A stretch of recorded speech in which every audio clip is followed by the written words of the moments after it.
Hi friends, ఎలా ఉన్నారు? ప్రతి మనిషికి ఎన్నో సమస్యలు ఉంటాయి, కష్టాలు ఉంటాయి. వీటన్నిటిని దాటాలి, మనకంటూ ఒక క్లారిటీ ఉండాలి అని చూస్తాం. ఈ కాలంలో అంటే వీడియోస్ ద్వారా, పుస్తకాల ద్వారా ఇవన్నీ మనం తెలుసుకుంటున్నాం. కానీ పురాతన కాలంలో ఎలా తెలుసుకునేవారు? గొప్ప గొప్ప మేధావులు రచనల నుంచి వీళ్ళు తెలుసుకునేవారు. అలాంటి ఒక మహామేధావి మన చాణక్యుడు. ఒకప్పటి చాణక్యుడి రచనల్ని ఇప్పటి బిజినెస్ స్ట్రాటజీస్కి కూడా వాడుతున్నారంటే ఆయన రచనలు ఇంకా ఫ్రెష్గానే ఉన్నాయని అర్థం. అందుకే ఈరోజు వీడియోలో నేను మీకు చాణక్య నీతిలో ప్రతి మనిషి ఆలోచనకి ఉపయోగపడే విషయాల గురించి చెప్పాలి అని అనుకుంటున్నాను. అండ్ దానికి ఉపయోగపడుతున్న పుస్తకం చాణక్య నీతి బై రాధాకృష్ణన్ పిల్లై. ముందుగా, వాట్ ఎగ్జాక్ట్లీ ఈజ్ ఫెయిత్? దేవుడి మీద ఉండే నమ్మకాన్ని, భక్తిని ఎలా చూడాలి? అసలు ఈ భక్తి అనేది ఎక్కడ ఉంటుంది? అసలు దేవుడు ఎక్కడ ఉంటాడు?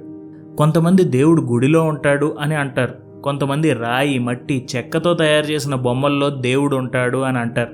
అలాగే ఈ ప్రపంచంలో ప్రతి చోట దేవుడు ఉన్నాడు అని నమ్మేవాళ్ళు కూడా ఉన్నారు. దేవుడు బొమ్మల్ని మనం రకరకాల వాటి నుంచి తయారు చేస్తున్నాం. కానీ దేనితో తయారు చేసినా ఆ బొమ్మలు దేవుడి యొక్క ప్రతిబింబం మాత్రమే. దేవుడు మనిషి తయారు చేసిన బొమ్మల్లో ఉండడు. ఎప్పుడైతే మీలో ఆ దేవుడి మీద నమ్మకం ఉంటుందో ఆ నమ్మకమే ఆ బొమ్మల్లో దేవుణ్ణి కనపడేలా చేస్తాయి. మీలో ఉన్న నమ్మకమే దేవుణ్ణి తయారు చేస్తుంది. ఎప్పుడైతే మనలో ఆ శ్రద్ధ, ఆ బలమైన నమ్మకం ఉంటుందో మనకి ప్రతి చోట దేవుడు కనపడతాడు. ఇది చాణక్య నీతి. Pleasure enslaves, detachment liberates. ఇంగ్లీష్లో ఒక కోట్ ఉంది, your mind is your greatest friend and your greatest enemy అని. ఈ ఆలోచననే చాణక్యుడు మనకి చెప్తున్నారు. మన మైండ్ మనల్ని బానిస చేస్తుంది, అలాగే అదే మైండ్ మనల్ని అన్నిటి నుంచి విముక్తుణ్ణి కూడా చేస్తుంది. సో ఆ మైండ్ని మనం ఎలా ఉపయోగిస్తున్నాం అనేదే మనం ఆలోచించాలి. మనిషి ఎక్కువగా సుఖపడాలి అని అనుకుంటాడు. తన కోరికలు తీర్చుకుంటే సుఖం వస్తుంది అని అనుకుంటాడు. కానీ నిజం ఏంటంటే ఒక కోరిక వెనుక ఇంకో కోరిక వస్తూనే ఉంటుంది. అండ్ మనం వాటి వెనుక పరుగు తీస్తూనే ఉంటాం. ఈ సుఖం కోసం తీసే పరుగులో మన మైండ్కి మనం బానిసలం అయిపోతాం. ఒక కోరిక తీర్చుకున్నా సుఖం ఉండదు, మరో కోరిక వస్తుంది కాబట్టి. అందుకే చాణక్యుడు అంటారు, మనం మన కోరికల్ని చూడటం మానేయాలి. అన్నిటికంటే ముఖ్యంగా ఇలాంటి మెటీరియలిస్టిక్ విషయాల కోసం ఆలోచించడం మానేయాలి. ఎందుకంటే మనం సరిగ్గా అబ్జర్వ్ చేస్తే మన దగ్గర మొబైల్ ఉంటుంది. మళ్ళీ కొత్త మోడల్ రిలీజ్ అయితే మన దగ్గర పనిచేస్తున్న మొబైల్ని కూడా అమ్మేసి మళ్ళీ ఆ మొబైల్ కొంటాం. ఇలా మనం కొన్ని కంపెనీస్లకి బానిస అయిపోతున్నాం.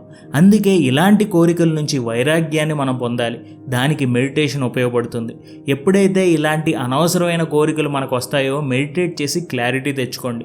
మీ మైండ్ వేసే ట్రాప్లో పడిపోయి మీ డబ్బుని పాడు చేసుకోకుండా మీ మైండ్ని మీ అదుపులో పెట్టుకుని దాన్ని మీ మాట వినేలా చేయండి. Canker your mind. కోపం అలాగే దురాశ మనిషికి ఎంత దూరం ఉంటే అంత మంచిదని చాణక్యుడు చెప్తున్నాడు. చాణక్యుడు ఒక మనిషి నరకానికి వెళ్ళాలంటే చావాల్సిన అవసరం లేదు, రోజు కోపంగా ఉంటే చాలు, ప్రతిరోజు నరకంలో ఉన్నట్టే అని ఆయన అంటున్నారు. ఎందుకంటే ప్రతిరోజు కోప్పడేవారు స్లోగా వాళ్ళని వాళ్ళే చంపేసుకుంటూ ఉంటారు. వాళ్ళ మైండ్, వాళ్ళ శరీరం కాన్స్టెంట్గా ఇబ్బంది పడుతూనే ఉంటాయి. రకరకాల రోగాల బారిన వాళ్ళు పడుతూనే ఉంటారు. అలా కోపం మనిషిని దహించేస్తుంది. అలాగే చాణక్యుడు దురాశని నరకంలోని నదితో పోల్చారు. ఎందుకంటే ఒక నది పైకి బాగానే సైలెంట్గా ఉన్నా లోపల చాలా ఫోర్స్గా కదులుతూ ఉంటుంది. ఒక్కసారి అందులో చిక్కుకున్నామంటే అలా వెళ్తూనే ఉంటాం. చాలా కష్టాలు, దెబ్బలు తగిలించుకుంటాం. సో ఎవరైనా సరే ఏదైనా సాధించాలంటే అతను కోపాన్ని, దురాశని పక్కకి నెట్టి జ్ఞానాన్ని సాధించడానికి సిద్ధపడాలి. జ్ఞానం ఉన్న మనిషి ఎక్కడున్నా బ్రతకగలడు. జ్ఞానం ఉన్న మనిషి ఎంతైనా సరే సంపాదించగలడు. అలాగే చాణక్యుడు ఇక్కడ మనకు చెప్పేది ఏంటంటే జ్ఞానం ఉన్న మనిషి వెంట పేరు, ప్రతిష్ట, ధనం అన్నీ కూడా వస్తాయి. అలాగే జ్ఞానాన్ని పొందే మార్గంలో మనలో ఒక కామ్నెస్ ఉండాలి, ఒక కంపోజ్డ్ బిహేవియర్ ఉండాలి. మనం వెళ్ళే మార్గంలో ఎలాంటి విషయాలు జరిగినా కోపం అండ్ దురాశని పక్కకి నెట్టి జ్ఞానం వైపు పూర్తి కామ్నెస్తో కంపోజ్డ్గా వెళ్ళిపోవాలి. అది చాణక్య నీతి. The importance of soul. ఒక పువ్వులో ఉండే పరిమళం ఆ పువ్వుకి ఆత్మ లాంటిది. నువ్వు గింజల్లో ఉండే నూనె దానికి ఆత్మ లాంటిది. అలాగే పాలు నుంచి వచ్చే మజ్జిగ, చెరుకు నుంచి వచ్చే తీయదనం ఇవన్నీ కూడా వాటిలో ఉండే ఆత్మ. వీటిలో గనక అవి లేకపోతే వీటిని ఎవరూ వాడరు. అలాగే మనిషిలో కూడా ఆత్మ ఉండాలి. అది లేకపోతే మనిషి కూడా దేనికి పనికిరాడని చాణక్యుడు చెప్తున్నాడు. ఈ శరీరం అనేది పైకి కనపడే ఒక కవరింగ్ లాంటిదంతే. అందుకే ఒక మనిషిని సరిగ్గా తెలుసుకోవాలంటే అతని శరీర అందాన్ని కాకుండా వాళ్ళ ఆత్మని చూడాలి. అదే అతని నిజమైన పర్సనాలిటీ. మనలో ఆత్మ ఉంది అని అనుకుంటాం కంటే మనమే ఆత్మ, దానికి తోడుగా ఈ శరీరం ఉంది అని అనుకోవడం చాలా మంచిదని చాణక్యుడి ఆలోచన. సో మన పర్సనాలిటీ ఏంటి, మనం ఎలాంటి వాళ్ళం, మనం ఏం చేస్తున్నాం, మనకున్న ఎథిక్స్ ఏంటి, ఇవి మనకి చాలా ముఖ్యం. అంతేగాని పైకి కనిపించే శరీరం అందం కాదు. Everyone is alone. ఒక్కడే రావడం ఒక్కడే పోవడం ఇది అందరికీ తెలుసు. కానీ మనిషి ఒంటరితనాన్ని ఇష్టపడడు. చాణక్యుడు ఏమంటారంటే ఏకాంతం అండ్ ఒంటరితనం అనేది వేరు వేరు ఆలోచనలు. మన చుట్టూత జనాలు లేకపోతే ఒంటరివాడిగా బాధపడతాం. కానీ ఈ ప్రపంచంలో ఉన్న అందరూ ఒంటరి వాళ్ళే అనే నిజాన్ని తెలుసుకుంటే నేను ఒంటరివాడినని బాధపడటం మానేసి మన కంపెనీని మనం ఎంజాయ్ చేయడం మొదలు పెడతాం, ఏకాంతాన్ని ఇష్టపడటం మొదలు పెడతాం. అంతేకాదు వేరే వాళ్ళని కలిసినప్పుడు కూడా ఇంకా ఆనందంగా ఉంటాం. ఎందుకంటే వీళ్ళు నాతో ఉంటారా వెళ్ళిపోతారా అనే ఇన్సెక్యూరిటీలు ఉండవు, ఎవరినైనా ఇంప్రెస్ చేయాలనే ఆలోచనలు ఉండవు. ఇలాంటి ఇన్హిబిషన్స్ ఏమీ లేకపోతే మనం అందరితో మనలాగా ఉంటాం అండ్ అది అందరికీ నచ్చుతుంది కూడా. అందుకే ఎప్పుడు గుర్తుంచుకోండి, మనం ఒంటరి వాళ్ళమే. ఈ ప్రపంచంలో ఉన్న అందరికీ కష్టాలు వస్తాయి, కానీ ఒక్కొక్కరు ఒక్కొక్కలాగా రెస్పాండ్ అవుతారు. అలాగే ఆ కష్టాలన్నిటిని కూడా మీరైనా నేనైనా ఒంటరిగానే ఎదుర్కోవాలి. ఎవరి కష్టం వాళ్ళది. సో మీ కంపెనీని మీరు ఎంజాయ్ చేయండి.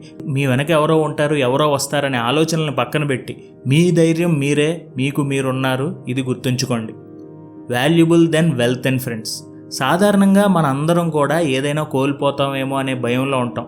మన దగ్గర ఉన్న ధనం, స్నేహితులు, ఆస్తులు పోతాయనే ఆలోచనకే భయపడిపోతాం. మీ డబ్బు ఎవరైనా సరే దొంగలించవచ్చు, మీ ఫ్రెండ్తో మీకు గొడవలు రావచ్చు, మీ స్థలం రోడ్ వైడనింగ్లో పోవచ్చు. కానీ వీటి గురించే బాధపడుతూ కూర్చుంటే మీరెప్పుడూ తిరిగి పొందలేని జీవితాన్ని కోల్పోతారు. అవును, డబ్బు మళ్ళీ సంపాదించవచ్చు, స్నేహితుడితో మాట్లాడి మళ్ళీ కలిసిపోవచ్చు, కొత్త స్నేహితులను కూడా చూసుకోవచ్చు, అండ్ ఇంకొక మంచి స్థలం మన సంపాదనతో కొనుక్కోవచ్చు. కానీ జీవితం అలా కాదు. మనం మళ్ళీ పుడతాం అనే గ్యారంటీ లేదు. వేస్ట్ చేసిన ఒక్కొక్క సెకండ్ మళ్ళీ తిరిగి రాదు. సో మీ జీవితాన్ని సరిగ్గా గడపండి, కష్టపడండి, సంపాదించండి, అలాగే సహాయపడండి, మంచి పనులు చేయండి, మంచిగా ఉండండి. అది మన జీవితానికి అసలైన అర్థాన్ని ఇస్తుంది. కర్మ నెవర్ ఫెయిల్స్. కర్మ అనేది ఒక యూనివర్సల్ లా, కొంతమంది కాజ్ అండ్ ఎఫెక్ట్ అని కూడా అంటారు. ఈ కర్మ గురించి చెబుతూ చాణక్యుడు ఏమంటారంటే, ఒక గుంపులో ఎన్ని ఆవులున్నా ఒక దూడపిల్ల తన తల్లి ఆవు దగ్గరికి వెళ్ళే పాలు తాగుతుంది.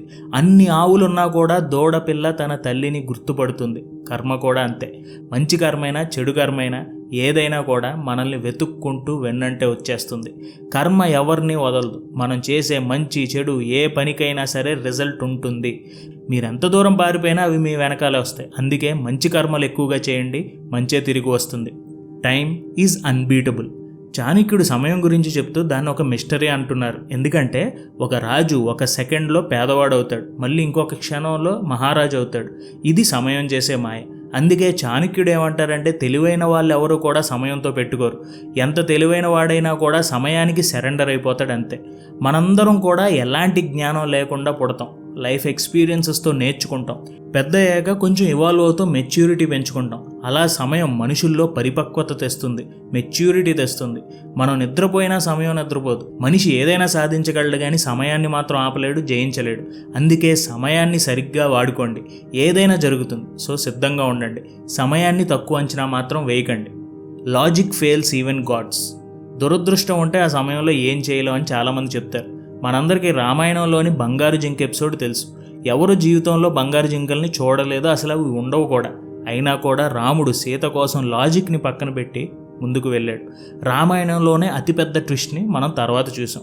బంగారు జింక అనేది ఒక ఇల్యూషన్. అలాంటి ఇల్యూషన్లో పడటం దేవుడికే తప్పలేదు, ఇంకా మనుషులం మనం ఎంత. కొన్నిసార్లు జీవితంలో జరిగే సంఘటనల్లో మనం లాజిక్ని పట్టించుకోం, ముందుకు వెళ్ళిపోతాం, తర్వాత బాధపడతాం. అందుకే చాణక్యుడు ఏమంటారంటే, ఏ విషయంలో అయినా సరే లాజిక్ అండ్ రీజన్ని అర్థం చేసుకోండి. చిన్న చిన్న విషయాల్ని పరిశోధించి వెళ్ళండి. కష్టాల్లో ఉన్నప్పుడు మన ఆలోచన పనిచేయదు. అలాంటప్పుడే ముఖ్యంగా మనం గుర్తుంచుకుని ఈ లాజిక్ అండ్ రీజన్స్ని ఆలోచించాలి. అదృష్టాన్ని మాత్రమే నమ్ముకోకండి, అది ఎలా అయినా మారవచ్చు. సో ఎప్పుడూ కూడా లాజికల్గా ఆలోచించడం నేర్చుకోండి. The most important people in your life. మంచి విలువలు, మంచి ఆలోచనలతో ముందుకు వెళ్ళే కుటుంబం ఎప్పుడూ కూడా ఈ ప్రపంచానికి చాలా మంచి చేస్తుంది. వీళ్ళు ఇంకా మంచి సంతానాన్ని తయారు చేసి మనకిస్తారు అని చాణక్యుడు చెప్తున్నాడు. అలాగే ఇక్కడ చాణక్యుడు మన కుటుంబంలో ఉండే వాళ్ళని ఒక 6 వాల్యూస్తో పోలుస్తున్నారు. అమ్మ నిజం లాంటిది, ఎందుకంటే ప్రతి విషయంలో ఫౌండేషన్ నిజం, అది లేకపోతే ఏది నిలవదు. అలాగే నాన్న జ్ఞానం లాంటివాడు, జ్ఞానంతోనే జీవితంలో ఎంత ఎత్తుకైనా మనం ఎదగగలం. అలాగే మీ తోబుట్టువులు, మీ సిబ్లింగ్స్ మీ ధర్మం లాంటివారు. ఆ ధర్మం మిమ్మల్ని ఎక్కడికి వెళ్ళినా రక్షిస్తుంది. అలాగే మీ స్నేహితుడు కరుణ లాంటివాడు. ఎవరినైనా కూడా కరుణతో చూడాలి, అప్పుడే మనం ఎలాంటి గొడవలు లేకుండా ఉండగలుగుతాం. అండ్ మన లైఫ్ పార్ట్నర్ శాంతి, పీస్ లాంటివారు. జీవిత భాగస్వామి అంటే జీవితం మొత్తం మనతో ఉండేవారు. సో మన జీవితం మొత్తం మనకి శాంతి ఉండాలి, అది ఇక్కడ ఆలోచన. అండ్ మీకు పుట్టినవారు, మీ సంతానం క్షమాగుణం లాంటివారు. ఎప్పుడూ కూడా ద్వేషాన్ని మనసులో పెట్టుకోకుండా క్షమించి వదిలేయాలనే ఆలోచన గుర్తుంచుకోవడానికి చాణక్యుడు మనకు చెప్తున్నారు. సో నిజం, జ్ఞానం, ధర్మం, కరుణ, శాంతి, క్షమాగుణం, ఈ 6 వాల్యూస్ మనకి ఉండాలి అని చెబుతూ మన కుటుంబంతో వీటిని రిలేట్ చేస్తున్నారు. ఎవరికైతే ఈ 6 గుణాలు ఉంటాయో వాళ్ళని ఈ ప్రపంచం కూడా ఆపలేదని చాణక్య నీతి. సో వీడియో చివరికి వచ్చేసింది, ఒక్కసారి రివైజ్ చేసుకుని ముగించేద్దాం. What exactly is faith? మనలో నమ్మకం ఉంటే ఎందులో అయినా దేవుడు ఉంటాడు. అందుకే నమ్మకాన్ని వెతుక్కో, దేవుడు కనపడతాడు. Pleasure enslaves, detachment liberates. సుఖం కోసం పరుగు తీస్తే స్లోగా మీ మెదడుకి మీరు ఖైదీ అయిపోతారు. అదే మీ మెదడుని, మీ ఆలోచనల్ని సరిగ్గా కంట్రోల్ చేస్తే దేన్నైనా జయిస్తారు. Canker your mind. కోపం, దురాశని వదిలి జ్ఞానాన్ని సంపాదించండి. జ్ఞానం కోసం వెళ్ళే దారిలో కామ్గా, కంపోజ్డ్గా ఉండండి. The importance of soul. మనకుండే శరీరం అందం ఉంటుంది, పోతుంది, కానీ పర్సనాలిటీ, అదే అసలైన ఆత్మ, దాని మీద కాన్సన్ట్రేట్ చేయండి. Everyone is alone. మనం ఒక్కలమే వచ్చాం, ఒక్కలమే అనుభవిస్తాం, ఒక్కలమే పోతాం. ఇది తెలుసుకుంటే ఒంటరితనంతో భయపడే ఆలోచనలు పోతాయి, ఏకాంతంలోని ఆనందాన్ని అర్థం చేసుకుంటాం. Valuable then wealth and friends. మన దగ్గర ఉన్న ధనాన్ని, స్నేహితుల్ని, ఆస్తుల్ని కోల్పోతే మళ్ళీ సంపాదించుకోవచ్చు, కానీ జీవితాన్ని కోల్పోతే సంపాదించలేం. అందుకే ప్రతి క్షణం బ్రతకండి, కష్టపడండి, జీవించండి. కర్మ నెవర్ ఫెయిల్స్. మనం ఎంత దూరం పారిపోయినా మన కర్మ వెతుక్కుంటూ మన వెనకే వచ్చేస్తుంది. అందుకే మంచి కర్మలు చేయండి, మంచి కర్మ వస్తుంది. Time is unbeatable. ఎంత తెలివైన వాడివైనా సమయాన్ని కంట్రోల్ చేయలేం. అందుకే సమయాన్ని జాగ్రత్తగా వాడుకోండి. Logic fails even gods. కష్టాల్లో ఉన్న బ్రెయిన్ సరిగ్గా పనిచేయదు, లాజిక్ ఆలోచించడం మానేస్తాం. అందుకే అలాంటి సమయంలో గుర్తుంచుకోండి, కొంచెం ఆలోచించి ముందుకు వెళ్ళండి. The most important people in your life. తల్లి లాంటి నిజం, తండ్రి లాంటి జ్ఞానం, తోబుట్టువు లాంటి ధర్మం, స్నేహితుడు లాంటి కరుణ, జీవిత భాగస్వామి లాంటి శాంతి, అండ్ మీ బిడ్డ లాంటి క్షమాగుణం. ఈ 6 గుణాలని పెంపొందించుకుంటే ఎవరూ మనల్ని ఆపలేరు. సో ఇది ఫ్రెండ్స్, ఈరోజు మనం నేర్చుకున్న చాణక్య నీతులు. ఇందులో ఏ పాయింట్ మీకు బాగా నచ్చిందనేది నాకు కింద కామెంట్స్లో తెలియజేయండి. Thank you so much for watching our videos. జై హింద్.